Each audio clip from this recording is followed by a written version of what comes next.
falsification de l'histoire. Ce qu'il faut noter, c'est que au moment où l'impérialisme, n'est-ce pas, atteint son apogée en quelque sorte, dans l'état moderne, en tout cas au XIXe siècle, au début du XIXe siècle, l'Occident découvre que c'est l'Égypte et une Égypte noire qui a apporté tous les éléments de la civilisation à l'Europe. Et cette vérité, il n'était pas possible de l'exprimer. Voilà la vérité, voilà la réalité. C'est que l'Occident qui se croyait chargé d'une mission civilisatrice en direction de l'Afrique, découvre, en fouillant dans le passé, que c'est précisément cette Afrique noire, aujourd'hui son esclave, cette Afrique noire apparemment en régression, c'est bel et bien cette Afrique noire qui lui a donné tous les éléments de la civilisation, aussi extraordinaire que cela puisse paraître. Et cette vérité, tous les savants n'étaient pas également disposés à l'exprimer sans nuance. Donc, la communauté des savants s'est scindée en deux groupes. Les savants de bonne foi qui ont eu le courage de regarder la vérité en face et de dire aussi extraordinaire que cela puisse paraître. Pourtant, c'est cela. Et Volney faisait partie de ces savants. Il était contemporain de Napoléon Volney. C'est un savant du XVIIIe siècle, XIXe siècle, qui a voyagé beaucoup et qui est contemporain de Napoléon. Il faisait partie de ceux qui avaient le courage d'exprimer cette idée. Et ensuite, toute la lignée presque des égyptologues qui ont falsifié l'histoire de l'humanité de génération en génération et qui ont commis un crime le plus grave contre la science et l'humanité. Au sein de ces égyptologues aussi, il y a eu une tendance beaucoup plus modérée qui a essayé d'exprimer une vérité plus ou moins fardée. Voilà. Donc, c'est comme ça, de falsification en falsification, qu'on en est arrivé à dire que l'Égypte est un accident géographique en Afrique. Et quand on parle de l'Égypte, on parle de l'Orient. L'Égypte, ce n'est pas l'Orient, c'est l'Afrique. L'orientalisme est une frustration, c'est une falsification.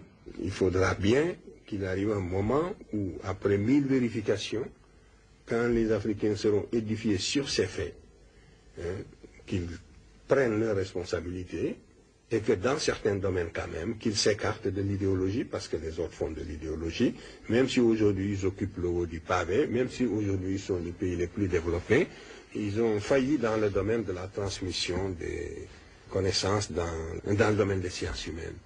Ils n'ont pas été capables, ils ont falsifié parce que ce sont des savants de très haut niveau, c'est pas par ignorance, mais c'est par idéologie, c'est par réaction purement humaine qu'ils ont falsifié.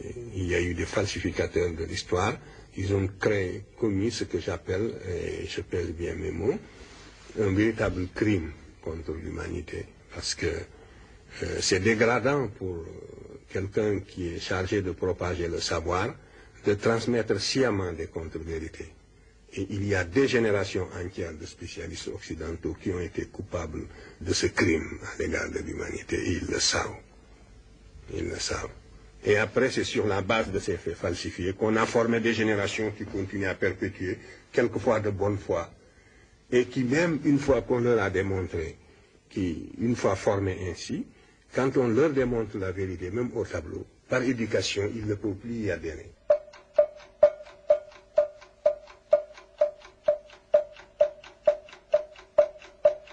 Ce qui m'intéressait, c'était donc de retrouver ce chemin humble qui me conduirait à nos ancêtres les plus lointains.